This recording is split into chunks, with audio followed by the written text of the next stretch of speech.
तो हमारे ऐसे अनन्य वक्त है कि एक दिन भी आप बेलक नहीं गए थे, फिर आप 3 दिन हुए। बोले क्या बताएं गुरु महाराज? बोले बताओ।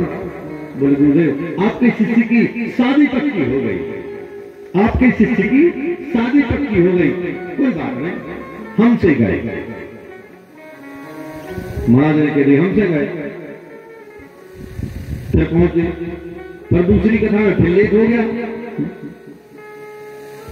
अभी तो 3 दिन में आया था, अब 4 दिन में आया। 4 दिन में आया। गुरुदेव ने कहा बेटा 4 दिन में क्यों आए? बोले गुरु महाराज क्या बताएं, आपके शिष्य का विवाह हो गया। बोले कोई बात नहीं, माता पिता से गए। शिष्य भी गजब बात। पहली बार गए, बोले हमसे गए। दूसरी बार गए, बोले माता पिता से गए। तीसरी बार फिर 2-4 साल बाद पहुंचे महाराज। जब 2-4 साल बाद पहुंचे, 7वें दिन मिला।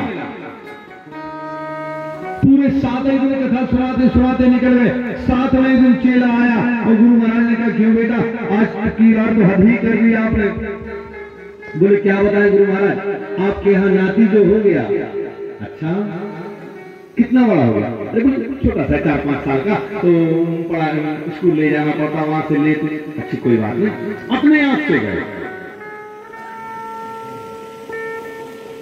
चेला ने सोचा गुरु महाराज हमसे कुछ गुस्सा नाराज है।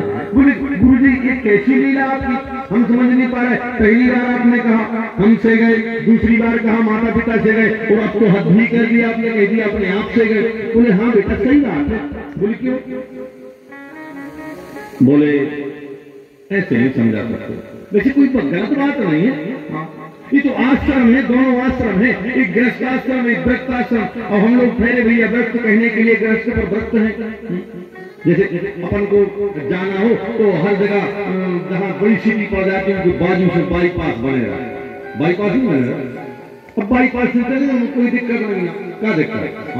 मिले ये गुठेला मोटर मिले कटे आगे कहा गए। पर अब जैसे जंग संग से जाओ, जो फोहारा ना से ठेला, ना से मोटर, ना से पैदल, ना से साइकिल, बड़ी परेशानी। निकल वो बड़ो कसम देखा। बोले गुरु महाराज जो कसम जाता है, बोले जो आश्रम में तुम गए बाहे जंगे जंग से नहीं आए, जाओ हमारे निकल जाए तो बाई पास से कोई भी मिल रहे जंग समय से। हमने बहुत बहादुर कहलाए, आश्रम दोनों है ना।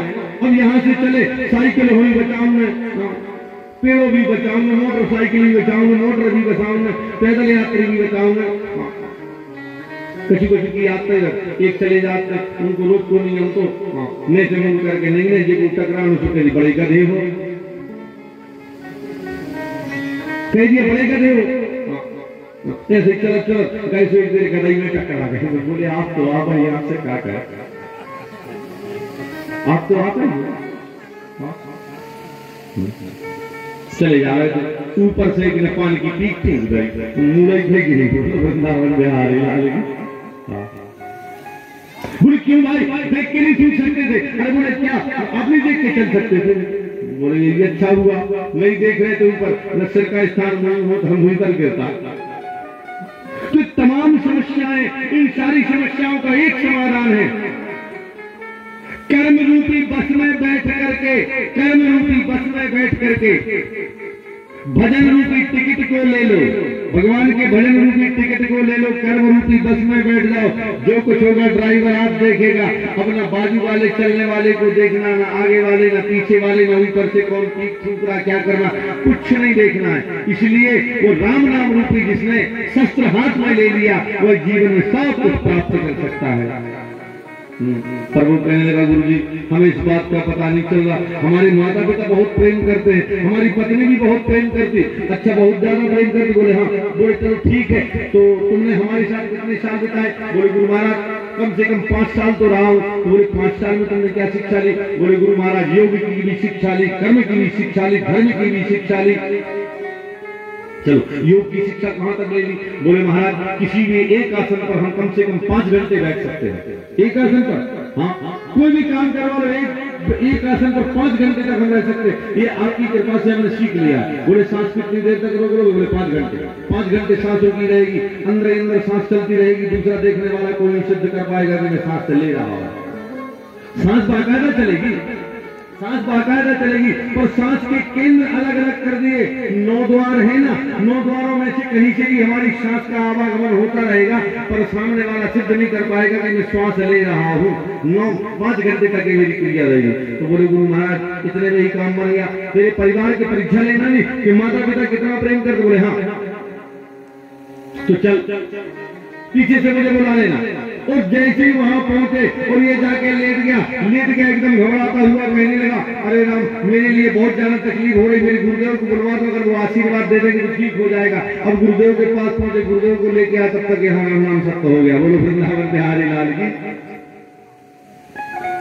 7 रूप के लिए गया। अब 5 घंटे तक की अवधि थी, खूब डॉक्टर बुलवाए, वैद्य बुलवाए, सब आए, सबने देख दिया, सिद्ध कर दिया, भैया कुछ नहीं बचा है। सबकी दृष्टि, अरे चेला कह के गया था गुरुदेव को बुला लेना, गुरुदेव कोई उपाय है? बोले उपाय तो है बेटा, उपाय तो है, बच सकता है। बोले कैसे बच सकता है? महाराज उपाय बताओ ना। बच सकता तो बताओ, करो। बोले अच्छी बात है, करते हैं। एक गंजी में दूध ले आओ, अच्छा शक्कर डाल के ओट के ले आना। बोले अच्छा शक्कर डाली, उसमें दूध ओट के आए, और गुरु महाराज ने उसके ऊपर से 7 बार घुमाया, जैसे कुछ मंत्र पढ़ रहे हो ऐसे घुमाया, और घुमा करके चुटकी बजाई। बालक समझ गया, काम हो गया। हाँ, पर अभी एक चुटकी बजी, एक और चुटकी बजेगी तब उठना है, अभी नहीं उठना। बोले भैया ये बालक अब बच सकता है, इसमें कोई दो मत की बात नहीं, पर जो ये दूध पी लेगा वो मर जाएगा, जो ये दूध पी लेगा वो मर जाएगा, ये बालक बच जाएगा। तब दूसरी चुटकी बजाई, बालक उठ के खड़ा हो गया, भैया दूध पी लो वरना इसको फिर के मरना पड़ेगा। ये कहता था मेरे पिताजी बहुत प्रेम करते, अगर पिताजी प्रेम करते तो लो आप पी लो। बोले प्रेम क्यों करता हूँ, पर इतना भी प्रेम नहीं करता हूँ। अब बताओ कैसे मर जाऊं? अभी मेरे कितना लेन देन पड़ा हुआ है, कितना क्या करना है, तमाम काम पड़े, और फिर किसी के प्रारब्ध में क्या छेड़छाड़ करनी। माँ से कहा, अरे भैया तू तो बहुत प्रेम करती। बोले हम तो पी लेते, तो प्रेम करते, हम तो पी लेते छोड़ते ही, पर अब बताओ हम आप घर में ही नहीं बिगाड़ते, हमारे पति देव है, अब भी बताओ को खा भी दे रहा हूँ, नहीं दे रहा हूँ, क्या कर रहा हूँ, कैसे क्या हो रहा हूँ। हाँ, और वैसे भी लिखो गुरु महाराज आप समझाने लगाते कि इधर एक व्रत ने काय वो पति पद प्रेम, पति के चरणों में तो प्रेम होना चाहिए, और उनके पीछे हम नहीं जा सकते, हम नहीं पी सकते इस दूध को। चलो कोई बात नहीं, इसे पत्नी को पिलाओ ना। तो उसकी पत्नी के पास ले गए, पत्नी के पास जब ले गए तो उससे कहा देखो प्रेम करती हूँ, बहुत प्रेम करती हूँ, पर देखो ये जिंदगी अपनी अपनी समय भगवान ने बराबर बराबर सबको दिया, अब उनका समय जितना था उतना हो गया, भोग लिया उन्हें अपना सुख। अब वैसे हमारे लिए जीने के लिए पर्याप्त उनका एक पुत्र है, उसी को देख के अपना जीवन यापन कर लेंगे, परंतु नहीं। बालक सुनता रहा, बालक सारी बातें सुन रहा। उस समय मिलकर कहा महाराज आप ही पी ले, आप ही पी लो भैया। जैसे मान लो पी लिया फिर क्या करोगे? अरे अच्छी चंडी घर में मंदिर बन में सब। अच्छा आप चले थे चिट्ठी कैसी? और महाराज ने दिया, दूध पी लिया, शक्कर दूध था मस्त दिया, और चल दिए आगे। और जैसे चले अब कह दिया उठ बेटा देख लिया संसार, और वह बालक पीछे चल दिया, देख लिया संसार। तो ऐसा संसार सागर है, कोई किसी का नहीं हो सकता है, इसलिए रहो संसार के लिए, करो संसार के लिए, पर जीवन छोड़ दो परमात्मा के लिए। जीवन का मैंने